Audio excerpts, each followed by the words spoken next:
सर्वांना विजयादशमी व दसऱ्याच्या खूप खूप शुभेच्छा. हे बघा मी छान रांगोळी काढून घेतली आहे दारामध्ये. नंतर आजीची पण रांगोळी काढून घेतली, छान सजवून घेतलं.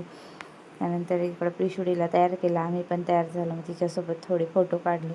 तर ती टोपीच नाही घालत होती, सारखी तिची कॅप काढून फेकत होती, बिलकुल 1 मिनटं पण नाही ठेवत.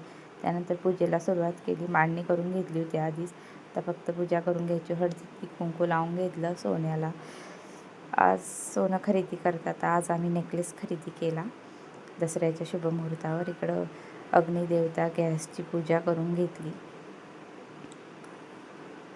त्यानंतर फ्रीजची पण पूजा करून घेतली. घरातले अस्त्र-शस्त्र जे आहेत त्यांची सर्वांची पूजा करतात. आज वाईटावर चांगल्याची विजय हो यासाठी दसरा हा उत्सव मनवला जातो. नंतर कपाट पण नवीनच होतं, मग त्यांची पण पूजा करून घेतली. उंबराची पण पूजा करून घेतली व्यवस्थित. बघा प्रिशुती तो बी छान. त्यानंतर आमची गाडी जी मेन आहे सर्वात, तिची पूजा करून घेतली. आम्हाला साथ देते ती कुठंतरी बाहेर वगैरे जाण्यासाठी, यांना जॉबला जाण्यासाठी. तर चाकाची पण व्यवस्थित पूजा करून घेतली. त्यानंतर तुळशीची व्यवस्थित पूजा करून घेतली. वृंदावन आहे आमच्या घराच्या समोरच तुळशीचं, त्याची व्यवस्थित पूजा करून घेतली. नंतर बहिणीच्या घरी आलो, तिथं पण दर्शन घेतलं. पूजेची मांडणी केली होती छान. मग आम्ही निघालो अंबाबाईच्या मंदिरात दर्शनासाठी.